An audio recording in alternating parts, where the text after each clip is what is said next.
So we're just now finding out that apparently Macaulay Culkin and Brenda Song are married, and maybe it's just my really bad sense of time, but I feel like there's an age gap there, and I'm curious.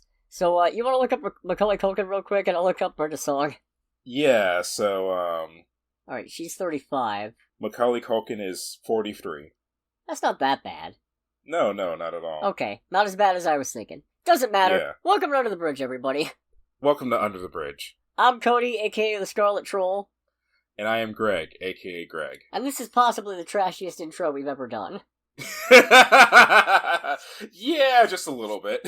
But I was curious, now that factoid is in my brain. Yeah, say bonus points on the trash if my microphone picked up me throwing my phone on my bed. Fun fact, factoid is not a word. Or at least, it's not a word that means what you think it means. Oh, really? No, a factoid is a fake fact.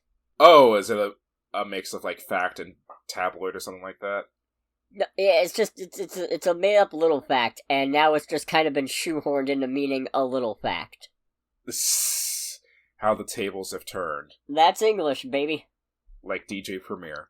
Did we introduce ourselves? We did. We did introduce ourselves, oh, yes. Man. Tells you what kind of day we're in for. Before we get started, I want to thank everybody who showed up to It Came From Under the Bridge, Under the Hood edition, because people actually showed up. And that means a lot. Yes, they did. Thank you very much for showing up. Thank you very much for being wonderful guests for both our show and also for our trunk or treat as well. Yeah, I mean, the trunk or treat wasn't ours, but it was a thing that happened at the same time. Yes. And indeed. either way, everybody turning up for that is appreciated and great. Make sure to check out Unlimited Video Games. They're a great game store in the Tampa area. Definitely the greatest in that area. Yes. But possibly in all existence. Yes, and it is their trunk or treat. I misspoke a little bit. I'm sorry. Yeah. They do all kinds of sick events, and who knows? Maybe we'll do more It Came From Under the Bridge eventually. We'll see. Right. News time. I've dithered about enough. I've dilly-dallied, and I'm running out of synonyms. You ready to hear some stupid stuff from Nintendo? Oh boy, Nintendo being stupid? Perish the thought. Is it hardware related? No, it's community tournament guideline related. I thought Nintendo pretended that those didn't exist. Well... That was actually a little bit higher than I was intending to go with that. Yeah, I cut you off several times. Oh boy, that's gonna be fun. So, they posted some new community tournament guidelines for Japan, UK, and now Nintendo of America websites. Here's some highlights. Community tournaments may not generate commercial revenue except as permitted by these guidelines. There's a cap of 200 participants in person or 300 for online tournaments. What? Organizers may not receive compensation from third-party sponsors and may not sell food, beverage, or merchandise. So basically, it's still not a tournament then. No spectator fees for online tournaments.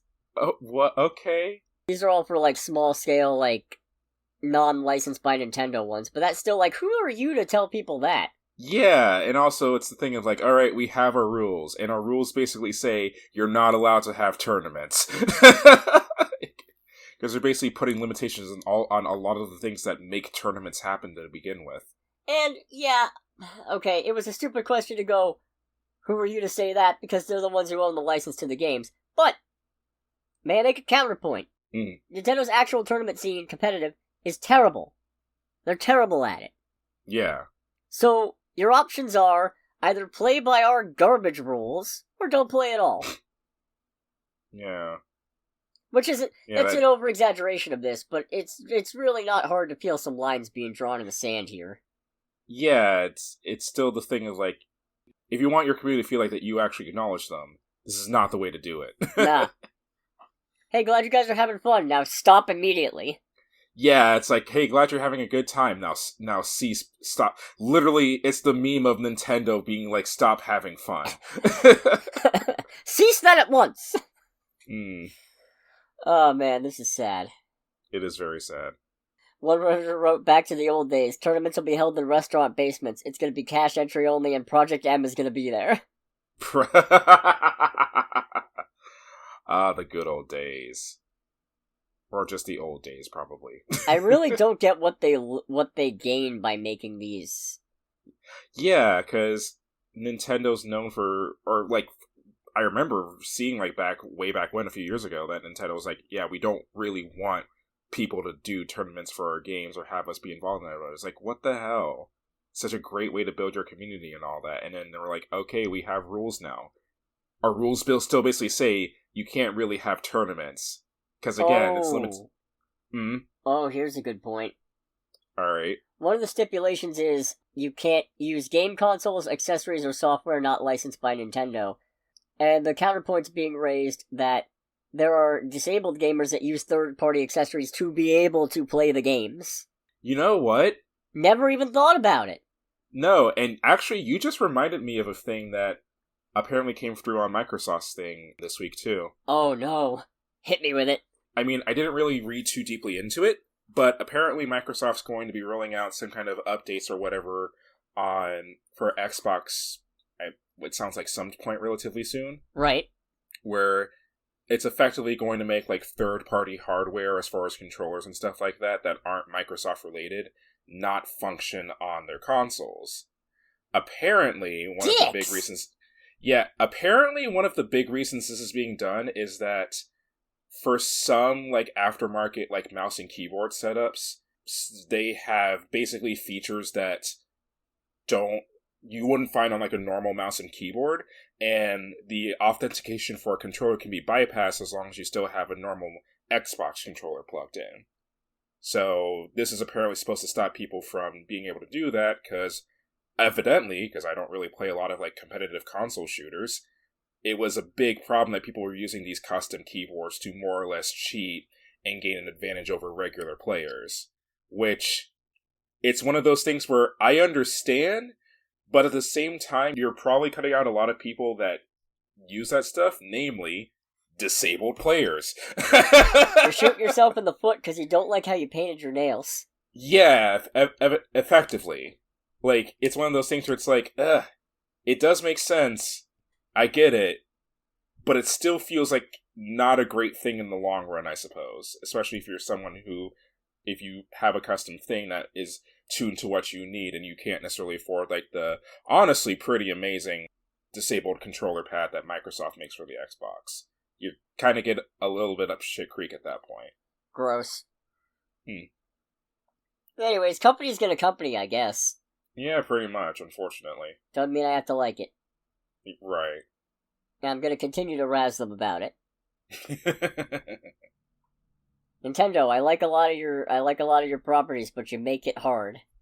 Yeah, you know what's funny is that I don't own any Nintendo stuff. I mean, I have one Nintendo Switch game that's still sealed, even though I don't own a Nintendo Switch. But that is my thing with Nintendo at this point. Is like, man, you guys do make some good stuff, but your decision-making process is very frustrating a lot of the time. Rather skewed, one might say.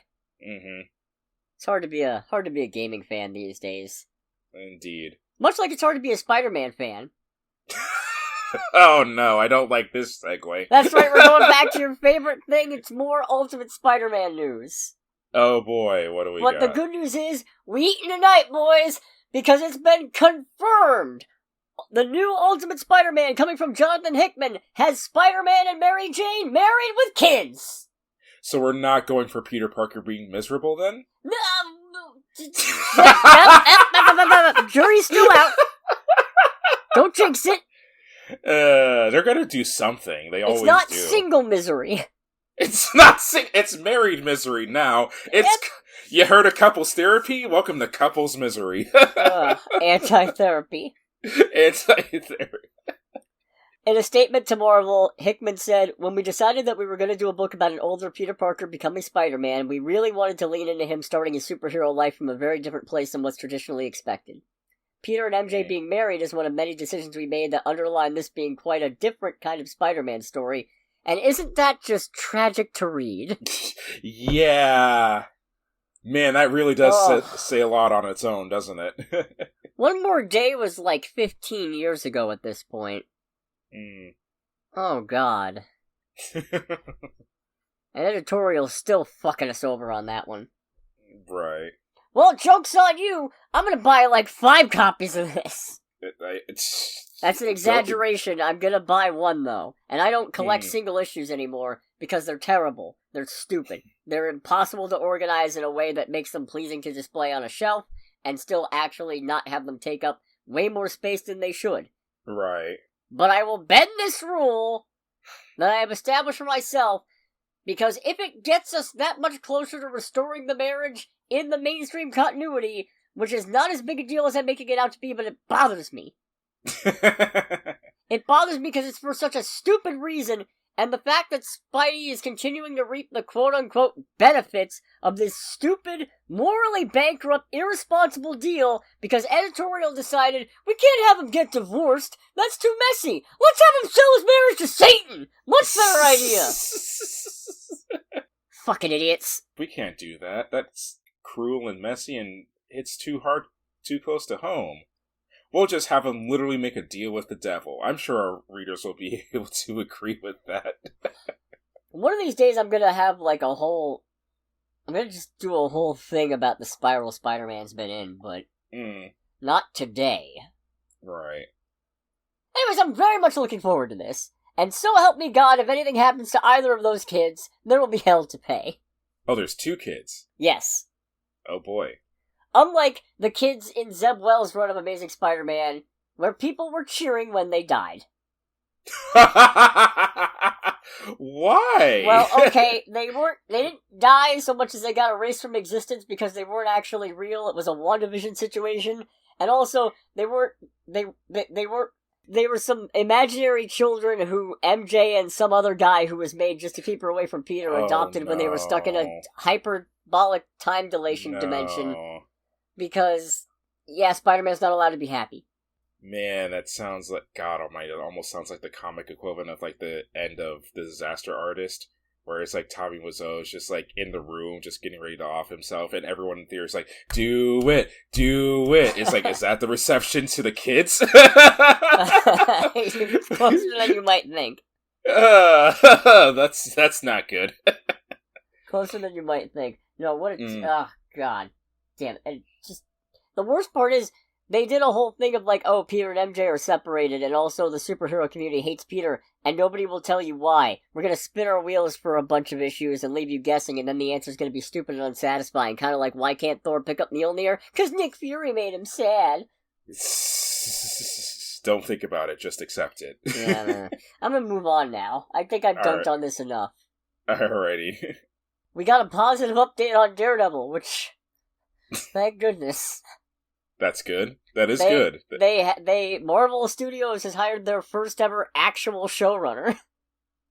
Are they still making a big deal about the fact that they have showrunners now? It's kind of tapered off. Okay, yeah, as I say, are they still making a big deal? It's look, guys, we have this thing that every successful piece of, TV and movie media has had for, the last 50 years. And we're only doing it because we've been strong-armed into doing it by the writer's strike. But look, we're progressive. Aren't we benevolent? Yes. Oh, man, right. So, no, the showrunner is going to be Dario Scardapane, who, perhaps most relevant, was a writer on several episodes of The Punisher. Okay. I can get behind that. Also, Justin Benson and Aaron Moorhead, the co-directing team who are responsible for directing some episodes in Loki Season 2, are going to be helming the remaining episodes. Okay. Which, so far, Loki Season 2 has been pretty fucking baller, so... Alrighty. I'll take it. I mean, a lot of it has to do with just the fact that, there's real goddamn sets, which apparently they had to fight super hard for. Which is disappointing. Very. Remember when Marvel used to do a lot of stuff, actual physical, and just touch it up with CG? Yeah. I mean, I know a lot of studios used to do that, but it feels worse for Marvel, because, Iron Man armor used to feel like it was there. Yeah. And now armor suits in general feel increasingly less there. Because they're not. Because it's all just CG. Right. And that's because we gotta meet ever-increasing deadlines, because our benevolent mouse overlords keep demanding more content to feed into the machine. Sorry. Grind up those franchises! Anyways, good news on Daredevil. Who knows how long it's going to be delayed to, because the actor strike is still going on. We'll see. Mm-hmm. Right. But, hey, the guy who wrote Punisher episodes, good. That's a good show. Still haven't finished season 2, but season 1 was really nice. Oh, man, season 2 is a good. Season 2 is not as good as season 1, but it's still a good time. Huh. All right. Yeah, I remember watching the whole thing through. I think literally the week it came out, and I binged it, and that was a mistake. God, I remember doing that for the first season of Daredevil. Crazy. Right. That was damn good, though. Oh, indeed. So here's a bit of news that I'm probably going to not like how it makes me come across to give my opinion on this. Apparently, certain theaters are putting intermissions into Killers of the Flower Moon, ranging from 6 to 15 minutes. Okay. And while Scorsese has not weighed in on it, the film's editor, Thelma Schoonmaker, said, I understand that somebody's running it with an intermission, which is not right. That's a violation, so I have to find out about it. So, it sounds like they're gonna... it sounds like they're gonna raise a whole fuss about this. And, on the one hand, I can see it from the argument of, apparently that wasn't in an agreement, so it wasn't... the film wasn't made with an intermission in mind. Okay. So on the one hand, I can get that. On the flip side, if you're making a 3.5 hour movie, might be a little considerate to have to expect that. Yeah. Because, what happens when it goes to home? What happens when it goes on a streaming service that's inevitably going to put ad breaks into it? Oh, yeah. That didn't... Yeah. You didn't think of that? Yeah, it's for me, it's the thing of alright, if there's an argument of artistic integrity, that would be kind of an argument I could get. But at the same time, it's one of those things, too, where it's unless there is, a actual legal thing saying, no intermissions, saying you're gonna, track down whoever's doing that, it does not make you sound good. Even if there's a thing saying no intermissions, it's also a case of, from a practicality perspective, you should have made it with an intermission option. Yeah, basically that. With an option, or at least edit it in a way where it's if someone does decide to do an intermission, it doesn't, disturb the flow too hard. Not the least of which, because, I hate to break it to you guys, the theater industry is still not in a good place. People are not really turning out for everything anymore. Mm-hmm. Don't get me wrong, there are movies that are still doing well. Case in point, Mario Brothers and Barbie and Oppenheimer are cleaning up. Right. But you're not getting people in the same way that you were in 2019. Yeah, and with that as well, I feel like there's granted, I feel like there weren't really a lot of regular entry 3+ hour movies before the pandemic. But definitely now, you have to make a very compelling argument to get someone to sit in the theater for 3 hours for your movie. Especially when they can just wait a couple months and then it'll be on streaming and then they can pause it whenever they damn well please. Exactly. So, you want people to get out there. If you're gonna make a movie that long, you gotta make some concessions. Right. Like letting people go buy more concessions. Let's all go to the lobby. No, don't you put that evil on me. That's literally what that's for. We are not taking an intermission at this time. The show will continue. Okay, then. I will run this with an iron fist. But not Iron Fist. But not Iron Fist. God, that fucking plane crash. I never want to see it again in my life. For real. Here's a bizarre thing. Alrighty. So obviously there have been a lot of overhauls at DC with James Gunn and Peter Safran taking over. Mm-hmm. A lot of projects that were moving forward suddenly weren't anymore. Right. But you know what's apparently still happening, or at least hasn't been canned? Mm-hmm. Constantine 2! So has that just been in development hell this entire time? No, I mean, they only announced it, last fall that it was still happening. Oh, and I thought for some reason this was announced ages ago. No, this just got announced last year. Oh, okay. And apparently it's still going on. Huh. There's no script yet, but apparently the director Francis Lawrence, Keanu Reeves, and producer Akiva Goldsman are still hashing out the story. So they're still expecting this to go forward. Okay. I like Keanu Reeves. I like him a lot. He's a great actor, and from what I can understand, a veritable, an absolute Chad incarnate of a human being. Like, just a genuinely really great person. Right. But fucking why? Constantine 2.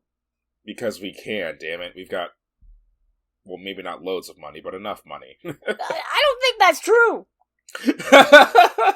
Well, I guess Warner Brothers did get a pretty big influx from Barbie, so maybe that's where it went. Yeah, it's like, ooh, all these residuals. Yes, please. Om nom nom. All this box office money funneled into Constantine 2. Yep, right in the furnace. There it goes. It's not even a good Constantine movie. It really isn't. Right. I guess we'll find out, though. Who knows? Maybe we'll get, like, more of an actual Constantine out of this one. I don't know. Who knows? Perhaps wisely, Warner Brothers has, however, apparently pumped the brakes on the Fantastic Beasts movies. I didn't know they were still making them. Well, if you remember, the original plan was for it to be 5. Oh, I thought I haven't seen the most recent one, but I thought the most recent one was supposed to be the end of that. Well, it is now, but originally they were going to make 5. I was saying, well, then what else is there to talk about then? Like, no, I mean they just slammed an ending on it. Apparently, I haven't seen it because the franchise was kind of was kind of spinning out. Okay. So they were just like, make this one work as a conclusion. Okay, yeah, but that's my thing. Then it's like, if they made that one work as a conclusion, then it's like, all right, we made it work. It's over. All right, so what are we doing next? We're making another one. Wait, what? We are? Yeah, just because it's over doesn't mean we're over. It's like, no, it really should, probably. So, while talking with Total Film Magazine, director David Yates said, with Beasts, it's all just parked. We made those 3 movies, the last one through a pandemic, and it was enormous fun, but it was tough. We were actually filming when there wasn't a vaccine. Thankfully, no one got sick, but we did have the most detailed protocols in place. We're also proud of Fantastic Beasts Secrets of Dumbledore, and when it went out into the world, we just needed to sort of stop and pause and take it easy. The idea that there were going to be 5 films was a surprise to most of us. Joe just mentioned it spontaneously at a press screening once. No one had told us there were going to be 5. We committed to the first one. I'm sure at some point we'll be back, but yeah, I haven't spoken to Joe, haven't spoken to producer David Heyman, I haven't spoken to Warner Brothers. We're just taking a pause. That's... I feel like that's not a good look if it's like a thing of like, oh, by the way, a 5-movie series. Like, wait, what? 5? Did you guys hear about 5? I didn't hear about 5. We're doing 5 of these? Huh. That's not that. Nothing about that sounds good or promising. No, welcome to Warner Brothers' approach to franchise-driven storytelling. It's why DC is in the shape that it's fucking in. Because they're really bad at overcommitting to plans. Right. It's actually kind of biting Marvel in the butt now too, because now it used to be we didn't know their plans super far in advance, and now we do. So every change that they have to make as a pivot makes it seem less good. Yeah. But, hopefully no more Fantastic Beasts. I saw 2 of them. That was enough. I saw 2 this. Oh my god! The whole thing of Grindelwald vaping predicting World War II will probably live with me until I die. Oh, it's like there's something wrong with Piglet. He's killed my wife.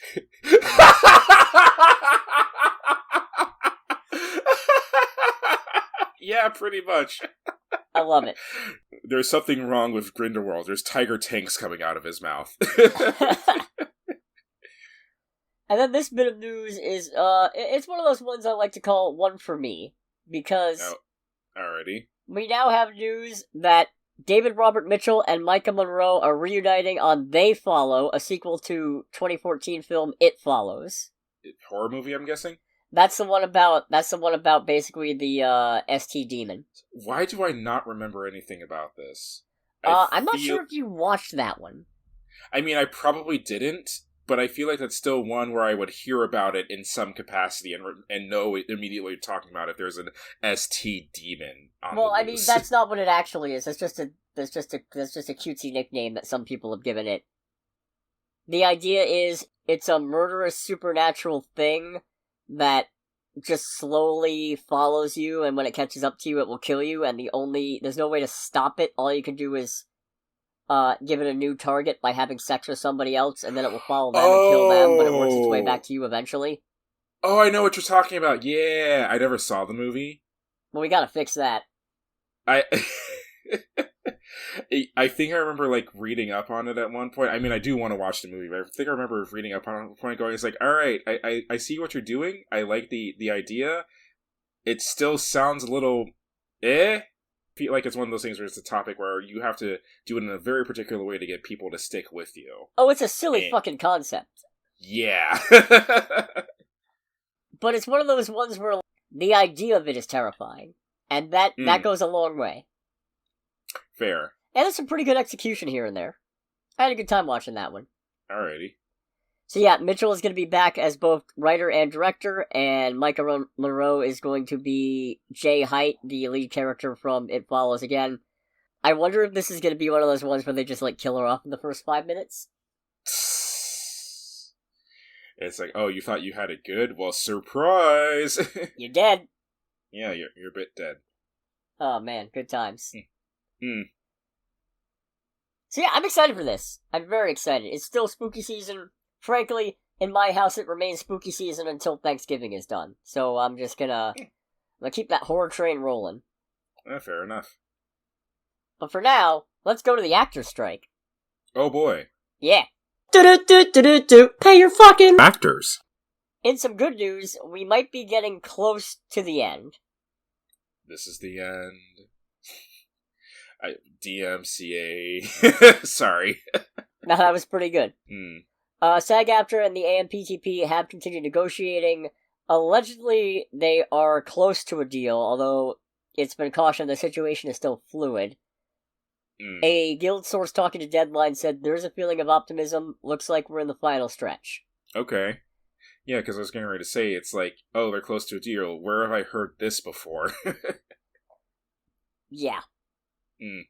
Although, Chief Negotiator Duncan Crabtree Ireland did caution that he wouldn't hazard a guess as to when the strikes will be over, and that's as of Monday morning. Or, that's of this morning, rather. Okay. He said, "I think that depends on the mindset that everybody brings to the table this week. I certainly hope we can move things forward quickly, but there are important issues that are still open, and until they're done, there's no deal." Fair. Stand your ground. Yep, I don't... Okay, maybe not the best word choice on my part. Yeah, I don't know how I feel about that statement, living in Florida. Anyways. Gonna just leave that sitting there. Just let it sit there and fester. The two sides were in talks over this weekend. I believe they weren't talking today. They were just kind of discussing amongst themselves what to do rather than negotiating with each other. But they are expected to proceed with bargaining this week. So okay, we'll see how that goes. We'll just have to see. Yeah, it's still encouraging no matter what. Hopefully it gets somewhere. Yeah, hopefully this comes in a way that benefits the most people who aren't already making billions of dollars. Right. God, just fucking crazy. Yeah. It's just a repeat too. It's just like, once again, this probably could have been done ages ago. Months ago. Yeah. At the latest, you could have done this months ago. Yeah. There have been some delays. Mm-hmm. Disney has started pushing some more stuff back. Oh boy. Snow White, the live-action one that's starring Rachel Zegler and Gal Gadot, is, yeah, she's the evil queen. What? Okay. I mean, yeah, I figured as much with Rachel Zegler, but it's like Gal Gadot could probably also be Snow White, and it would probably work. Well, I'm gonna leave the joke alone. Alright.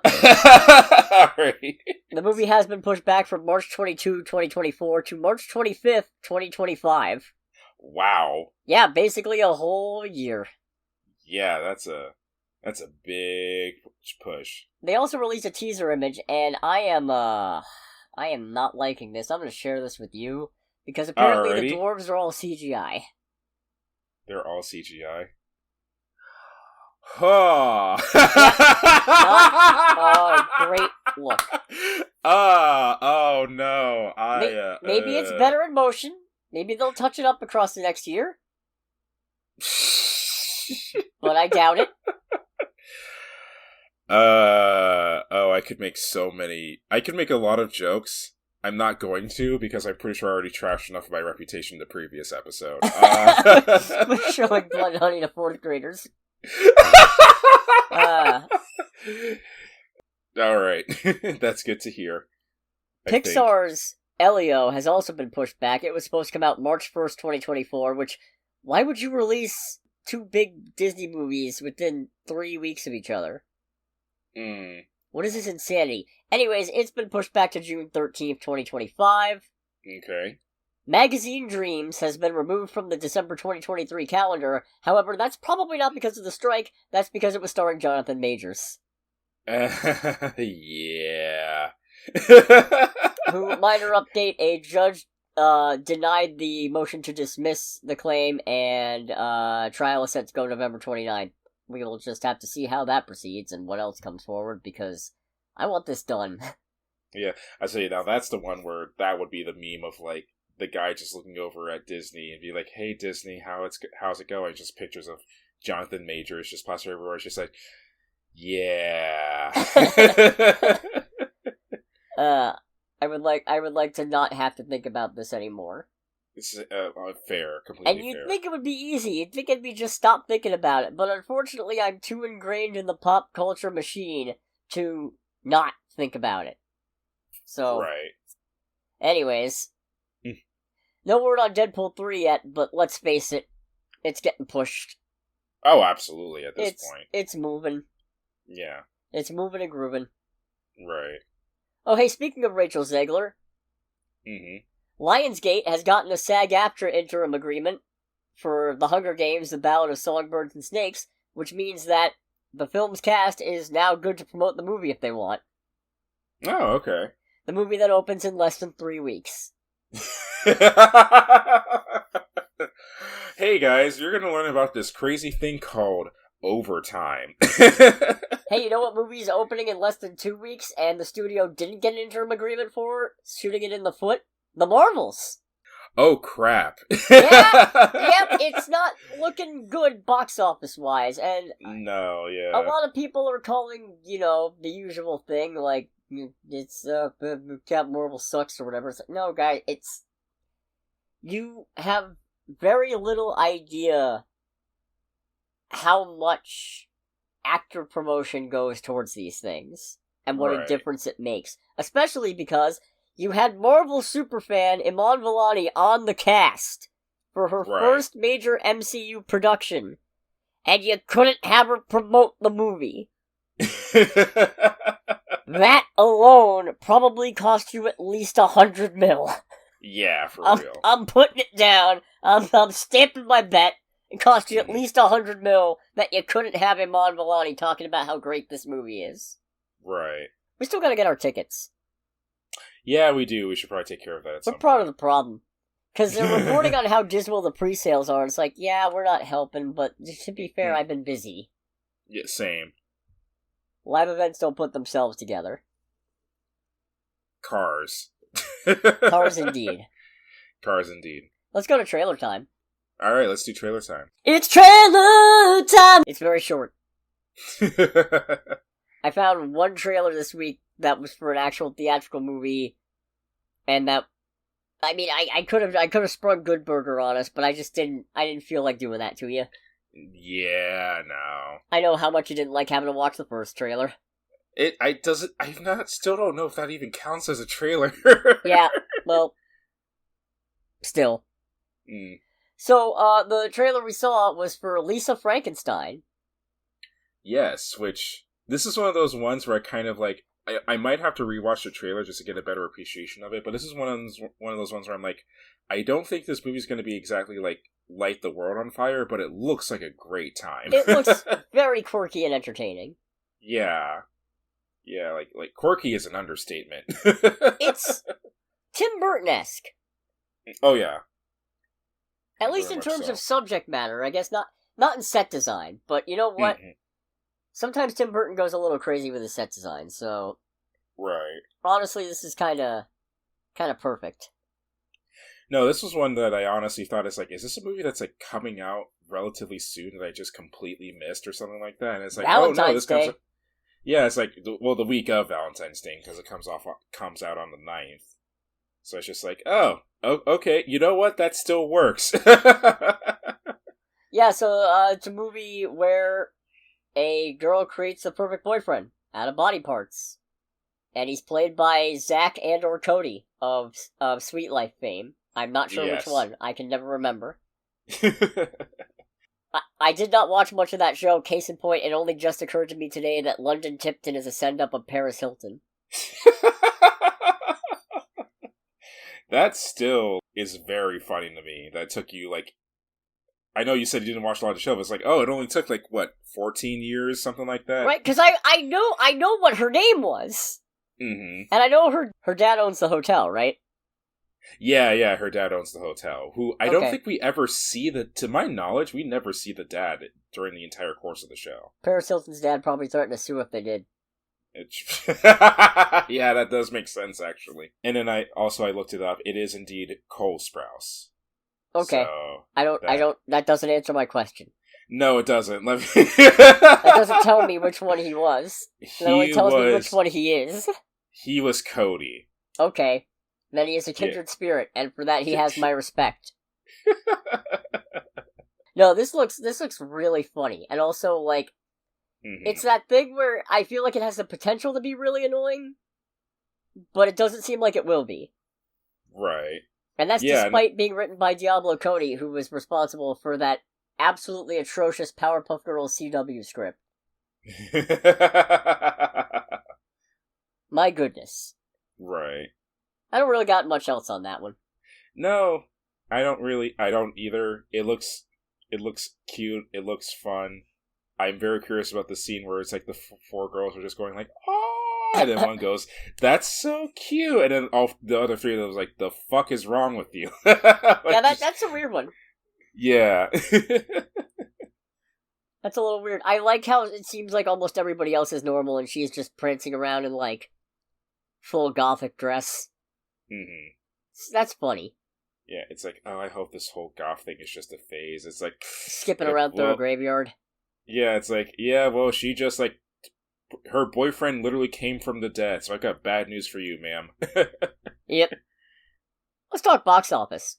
Oh, boy. We did, I don't think it's a surprise, see the highest grossing movie this weekend.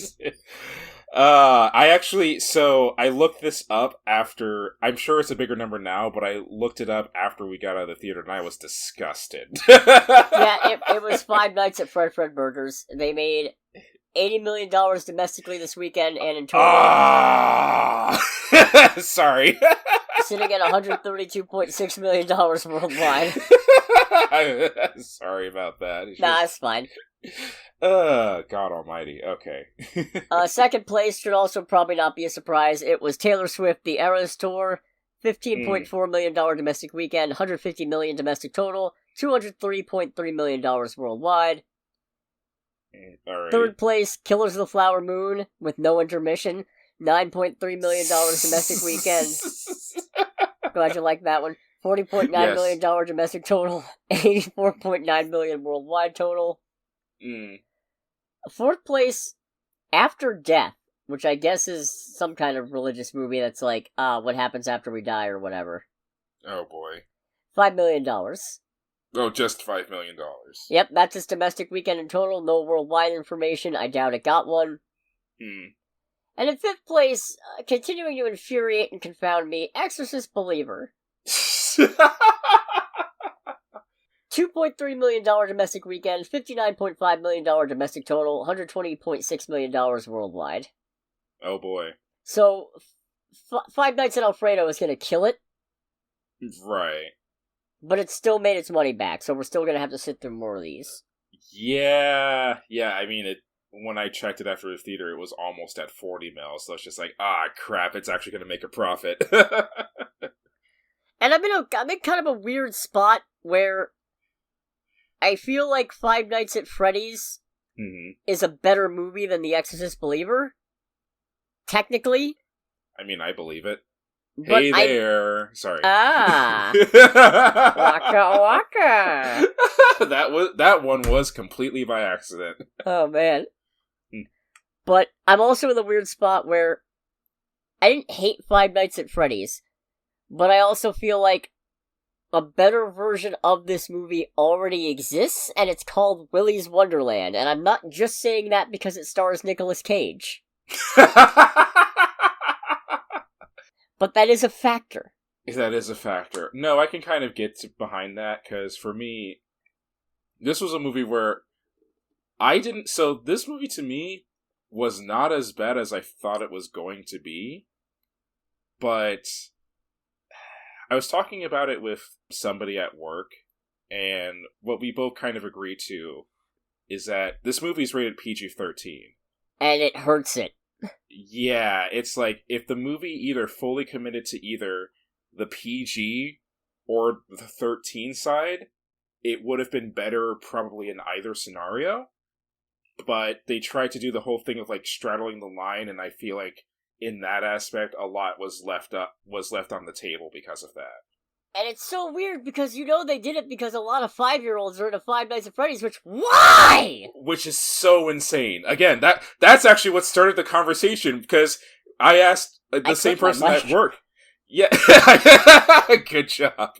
No, I was just like, so how many, because like we had an insane amount of little kids in our showing, and the person I talked to had the same thing. And it's one of those things where it's like, I understand why it's popular to kids, mostly in the character design. Like, the character design, with it being all colorful and all that, I can easily see why that appeals. But I barely have a running knowledge of Five Nights at Freddy's as a whole, including its apparently insane lore. But the little bit I know goes, no, this is not something you put around small children at all. No, but they already find out about it because they're busy watching Markiplier play YouTube videos of it, and then they tell their parents and bug their parents for it, and the parents are just like, yeah, alright, and by the time they find out it's about child murders, it's too late. Yeah, it's just oh my god. It just caveat, it reminds me of the time I had a customer once who asked me, he's like, so my kid likes shooters. It's like, okay. Do you think Mafia...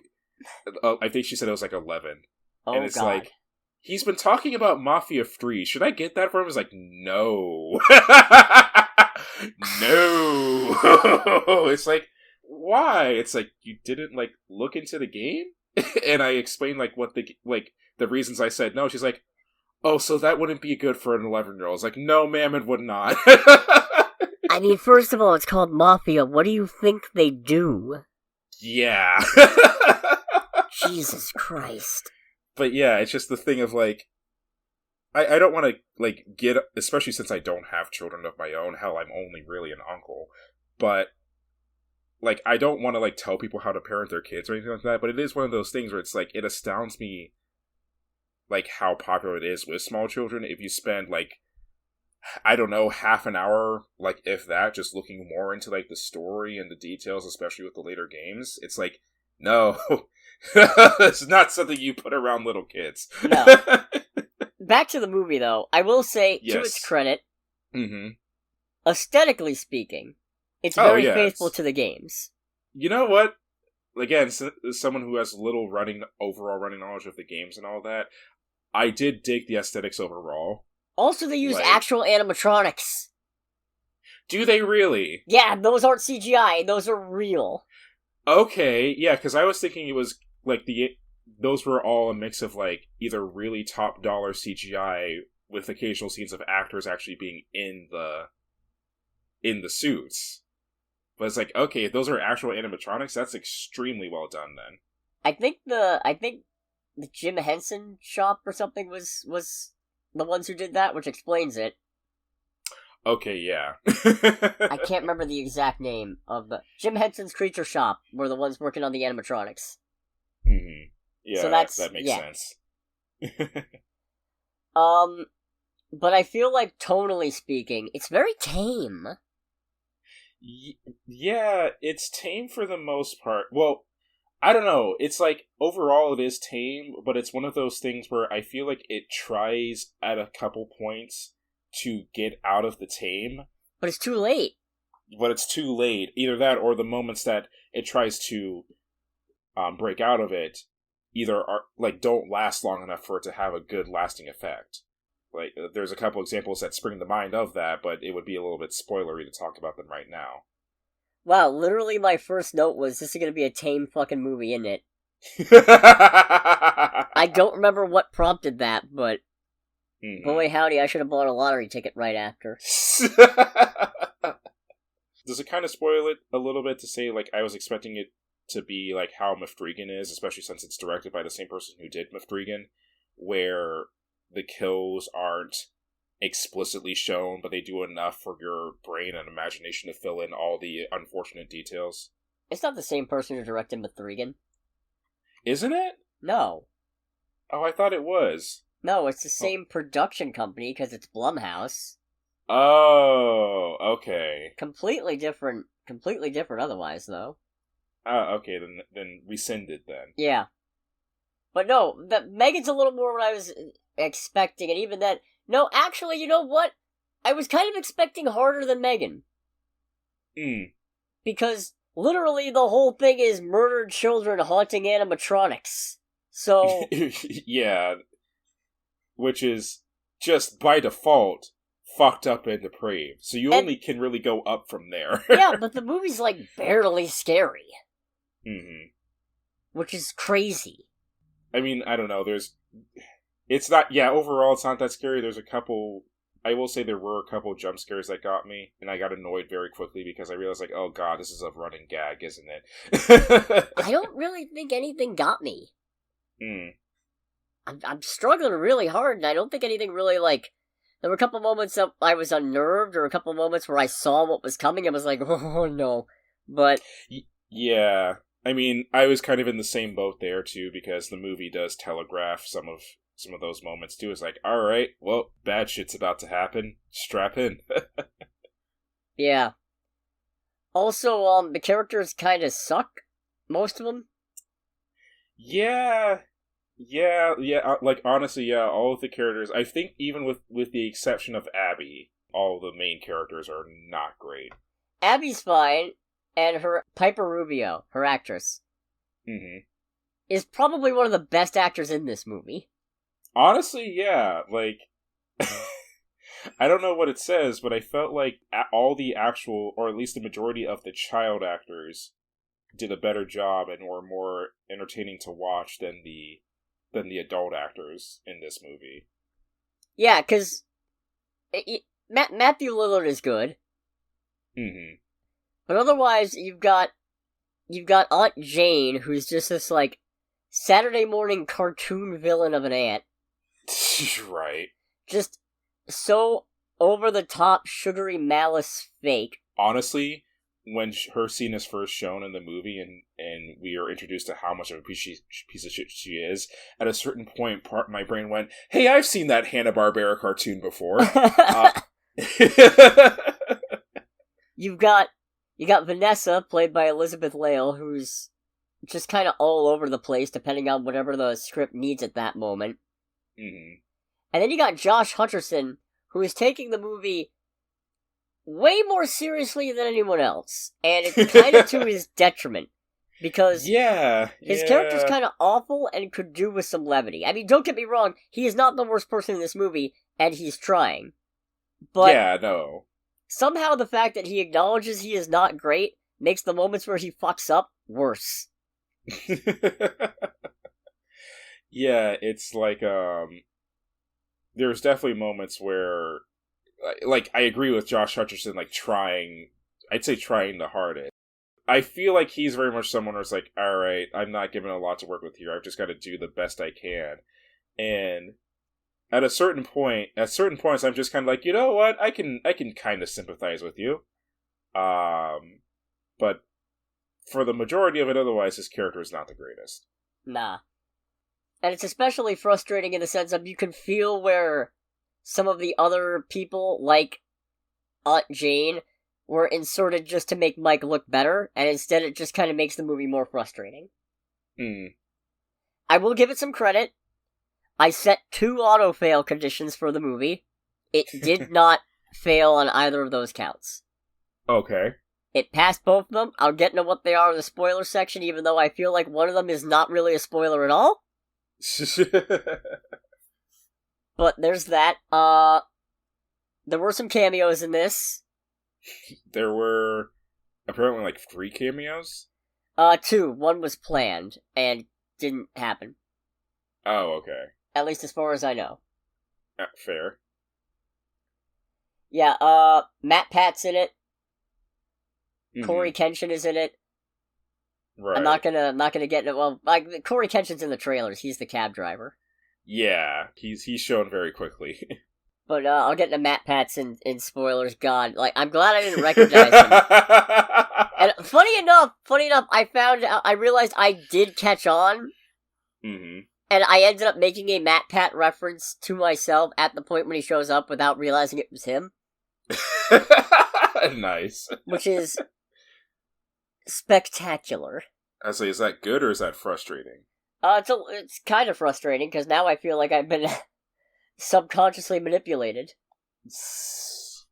You know what? That's understandable. I've been subliminal messaged. I read a thing where of someone who was like watching it, and they said that apparently when Matt Pat showed up, their studio just get one in the crazy applause, and they were just like, I don't understand what's going on right now. Sounds about right. Yeah. Let's see, what else? Some good music. What they loop one song a lot. It's Talking in Your Sleep by the Romantics, and I kind of can't help but wonder if somebody heard that song on the radio or something, and then just based Mike's entire plot around it. I mean, that would track. It's so on the nose. Mm. Or maybe they wrote it out and then heard the song, and then they were like, oh, this fits perfectly, we gotta get it. Yeah, I was really expecting more scares out of this. Yeah, I was expecting more scares, and generally speaking, like, more actual, like, full-on horror. Felt like the movie didn't want to commit too hard to that. Yeah. And there's some moments, as somebody who's not a huge Fazbear enthusiast, where the movie kind of shoots itself in the foot just to make a nod to the games. I'll get into some of it more in spoiler sections, but in some places it just feels telegraphed. Like, oh, you know they're doing this because of this, or because they're incompetent, because otherwise it doesn't make any sense. I thought it was kind of cute how one of the first things they open on is an alarm clock saying 6 a.m. Because that's how long you have to last until in the first game. Oh, is it? Mm-hmm. Oh, okay. I thought it was just a set time, honestly. I remember... You know what's funny is I remember watching a Markiplier's playthrough of the first game when it first came out, but I don't remember a lot of details about it. Yeah, and that was 9 years ago. Yeah. Jesus. Oh, Jesus Christ. Right? But, I just realized we never really, discussed the plot, so... I don't know, odds are you're familiar with the Five Nights at Freddy game, and if you're not, security guard babysits a pizzeria full of haunted animatronics and has to survive the night. Hilarity ensues. This time they gave it a plot, and they gave him a character motivation, and it's kind of paper thin, but... But it is there. It's there. It's a case of stuck looking after his little sister, has to get a job because he has a hard time keeping a job, because he's got PTSD from when his little brother got kidnapped when he was younger, and it tore his whole family apart, and he feels responsible for it, and he has to catch the guy. So he ends up taking this job because it's kind of a last shot that he's got before potentially having to give up his little sister to their aunt, who is a total bitch, by the way. Mm-hmm. And, animatronics are haunted, there's a bigger mystery going on, and it's all very predictable. Right. That's it. Yeah, to say, I don't really have anything else to go into. If you're a fan of Five Nights at Freddy's, yeah, I guess it's worth watching, but again, there's already a better version of this movie out there. Yeah. And it came out, when did that one come out? Hold on a second. 2 years ago.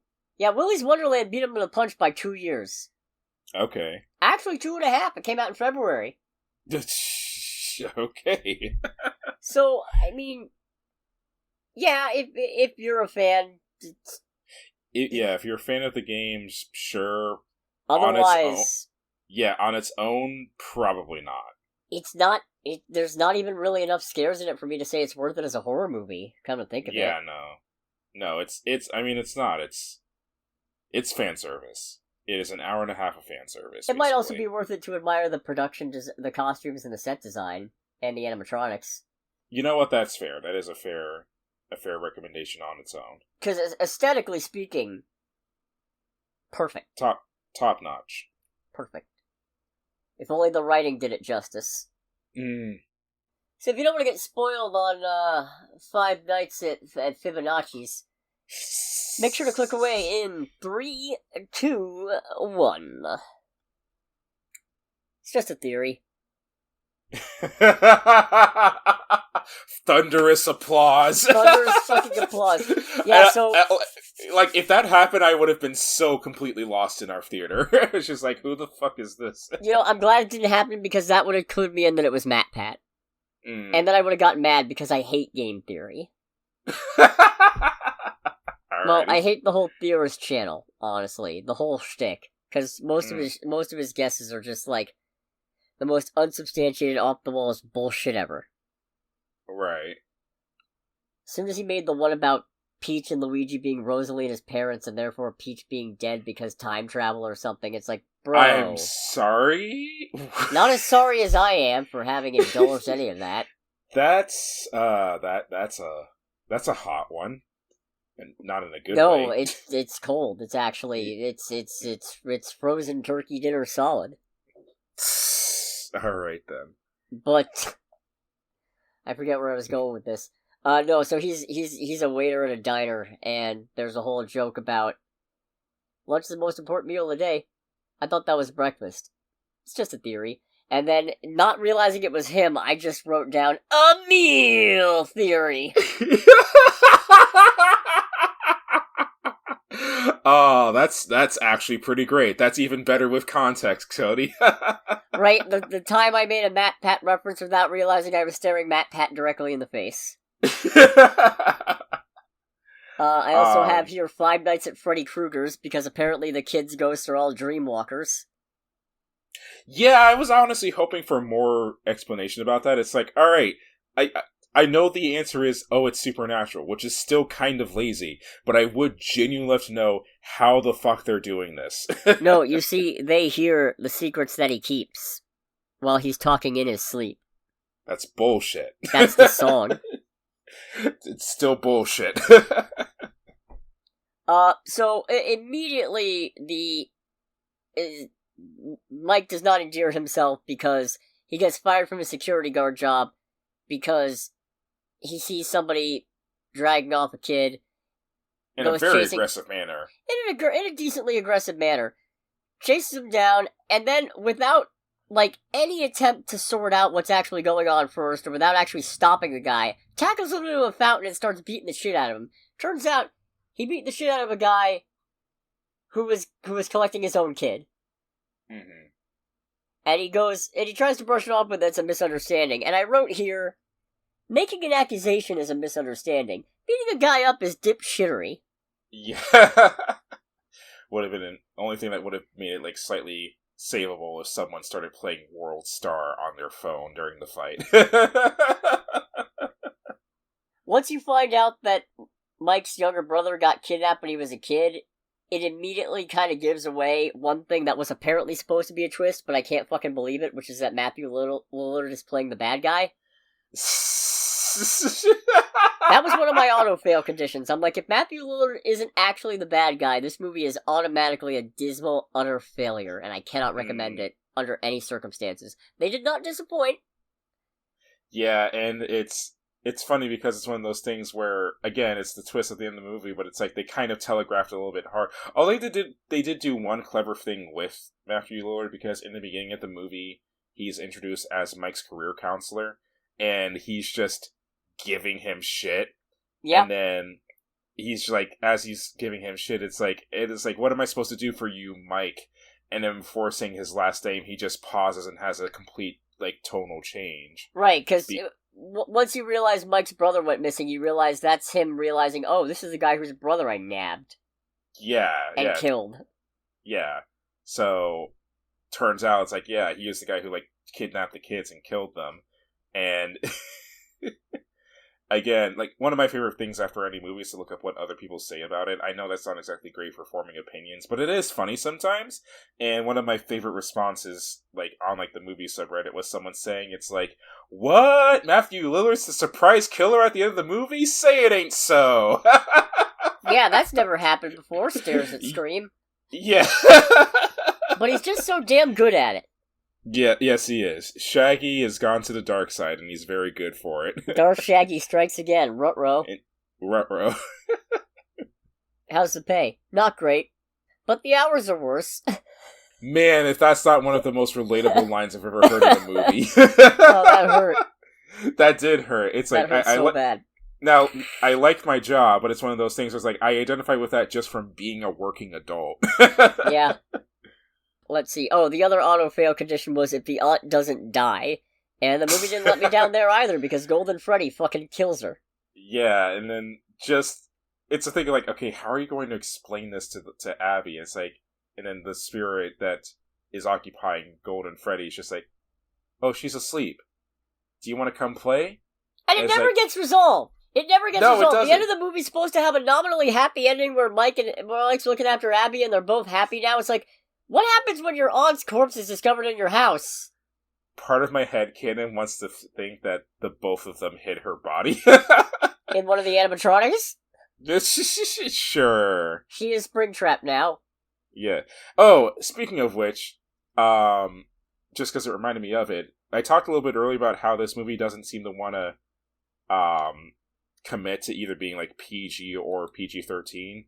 Because it's like, there's a bit partway through the movie because the aunt's plan is to try and get Mike fired from his job, and so that she can take custody of Abby. And the reason why she's trying to take custody of Abby is to get like the monthly checks from the state. Oh boy, big whoop. Which clearly don't amount to a lot. Yeah, no, it's just one of those things where it's like, man, if that's not one of the most like cookie cutter antagonistic motives ever. But that's neither here nor there. During the bit where she hires a group of like ne'er-do-wells, including the woman who actually regularly watches Abby, to go into Freddy Fazbear's and vandalize it off hours, which not going to get deep into that, but that seems just like silly. No, to be responsible for you that. know what? Let's get into it. That's a stupid fucking plan because it's off hours. Yeah. He's not on duty at that point. I mean, I guess maybe he left the door open because if he left the door open, task about it. Yeah, if he left the door open, it's like, okay, you know what? I can understand that. That's one thing. But also, otherwise, I don't know. Yeah, but anyway, like they start breaking in and breaking stuff. The animatronics come to life, so we see Foxy do their sprints, but we don't see the explicit kill. We see, is the little cupcake thing just called Cupcake? I have no idea what the cupcake is called. Okay, the cupcake that's with Chica actually goes over after one person and just starts biting up their face and all that. Again, as far as I remember, we don't explicitly see the kill. It's like, alright, well, you know, this is whatever and all that. I, like, probably knew that there were going to be a bunch of kids. And then, finally, at the end, Freddy's spirit, more accurately, lures the babysitter into a trap where she sees the kid running through and chases after it, trying to figure out what's going on, and then gets lured to Freddy, and then basically the kid reaches up from Freddy's mouth, grabs her, pulls her halfway into the animatronic, and then chomps her in half, and we actually see her legs like get split off in half and hit the floor. And it's just like, okay, that's a lot more explicit. Immediately cuts to the next thing. It's like, which is it? Son of a bitch! What? This was just getting good! Yeah, it's like straight up, I was just like, oh, come on!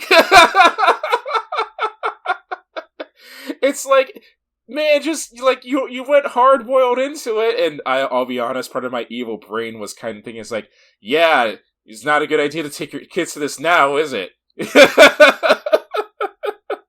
As mean as that is, it's just one of those things where it's like, I'm imagining everybody's like, all right, there's got to be at least one parent who saw it just like, yeah, this was a mistake.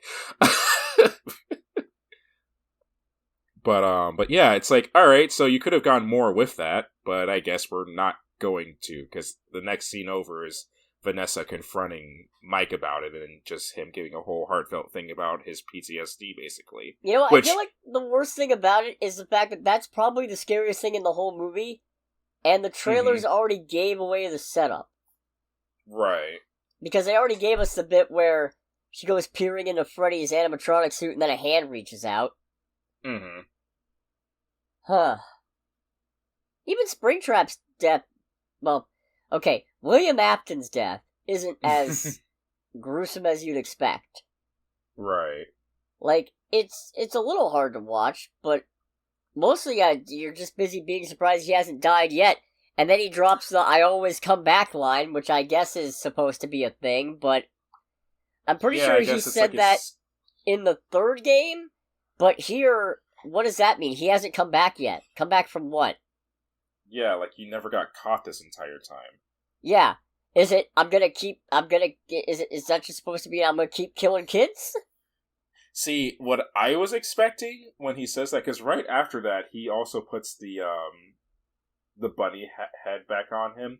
I was expecting it to be a thing where you see, like, basically the bunny head, like, take over, and it's just, like, you see blood gushing out. Like, that's what I was fully expecting, and I'm like, oh, we're not getting that? Oh, well, that kind of blows. Yeah, now, I understand the context is intended to be, you know, he probably had the idea of, since I stuffed all these kids in animatronic suits, and they're haunting them, I can do the same thing, so if I die in this suit, I'll come back and haunt it. So I get that. But, always come back implies you've done it before. Yeah. So... No, it doesn't... Line doesn't track. Line don't make sense. It's just there to be like, ooh, a reference. Also, it's a thing, too... And again, another thing I was annoyed that they didn't really go deep into. They say in the movie that he's able to control, like, those kids while they're in the animatronics and all that, but it's never really stated how, as far as I remember. No, it's not. Yeah, and that's the thing, like, no, I'm sorry, I do actually very much need the answer to this question. I guess... Yeah, I don't know, because, like, they can also, apparently... It seems like he's controlling them sometimes, and other times he just has influence. Because apparently he's manipulated them into not remembering that he's the one who killed them. And Abby manages to get him basically killed by reminding them of the truth with a crudely drawn picture. Yeah. Which I guess was foreshadowed, but not the greatest. Kind of a minor thing, a relatively minor thing, that also talks about the whole tonal shift, too. This is the last thing that comes into my mind that I remember sticking out, was when Mike is woken up from one of his dreams, because at some point he takes Abby to the restaurant to stay with her after the babysitter gets killed. Not that he knows she's dead. Not that he knows she's dead, yeah.